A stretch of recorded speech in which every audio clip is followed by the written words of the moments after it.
good morning everyone. We are a team. So I am Costa. I am Rudra. I am Abhinet. And I'm Ishika. And we today are going to present our idea, that is carbonated bricks. So ये जो idea है ये हमारे theme के ऊपर based है, समृद्ध भारत। तो हम लोग अगर हमारे आइडिया से स्टार्ट करें तो सबसे पहले कार्बोनेटेड ब्रिक्स से ये सवाल उभर के आता है कि कार्बोनेटेड ब्रिक्स आखिर है क्या। तो इससे पहले हमें जानना होगा कि ये कार्बोनेटेड ब्रिक्स कौन से प्रॉब्लम को केटर करते हैं या फिर ये आइडिया कहाँ से डिराइव किया गया है, जिसके बारे में हमें रुद्रप्रिया बताया। तो जैसा कि आजकल के समय में global warming, green house gases और इंडस्ट्रियल पोल्यूशन बहुत ज़्यादा हो है। जैसा कि ये देखा गया है कि जो इंडस्ट्रियल वेस्ट है उनके साथ कैल्शियम ऑक्साइड का रिएक्शन करके उनको लिक्विड फॉर्म में करके उनको डिपॉजिट कर दिया जाता है, जिसके वजह से जो रिवर्स सीज है वो बहुत ज़्यादा पल्यूट होते हैं।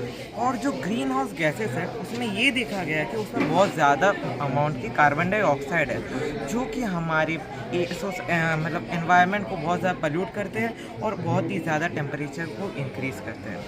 तो इस कैल्शियम ऑक्साइड और कार्बन डाइऑक्साइड को एक्सट्रैक्ट करने के लिए और इस पोल्यूशन को रिड्यूस करने के लिए हम अपना एक आइडिया लाए हैं जिसका नाम है कार्बोनेट ब्रिक्स, जो कि अभी हम कॉन्सेप्ट एक्सप्लेन करेंगे। चलिए, तो अब हम जानते हैं कार्बोनेटेड ब्रिक्स के कुछ कंपोनेंट्स के बारे में, मेजर कंपोनेंट्स कि वो किससे बनाए जाएंगे। तो इशिका, जैसे पहला कंपोनेंट्स है कार्बन, कैल्शियम ऑक्साइड और तीसरा है वाटर।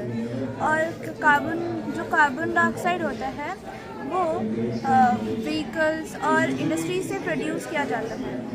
फिर जो ये ग्लोबल ग्रीन हाउस और ग्लोबल वार्मिंग को रिड्यूस करने में हेल्प करता है। फिर जो दूसरा कैल्शियम ऑक्साइड, ये इंडस्ट्री से प्रोवाइडेड है।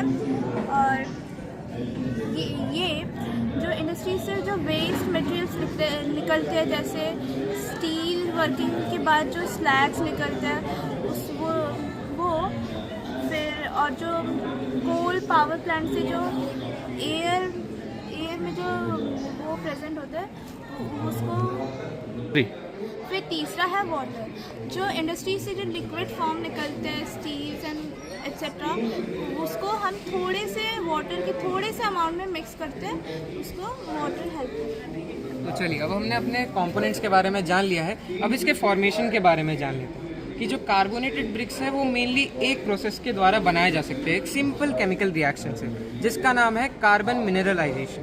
अब ये कार्बन मिनरलाइजेशन क्या है? जिस प्रोसेस में इस केमिकल रिएक्शन में carbon dioxide along with calcium oxide और वाटर उसको मिक्स किया जाता है, जिससे कि प्रोड्यूस होता है कैल्शियम कार्बोनेट। और यही कैल्शियम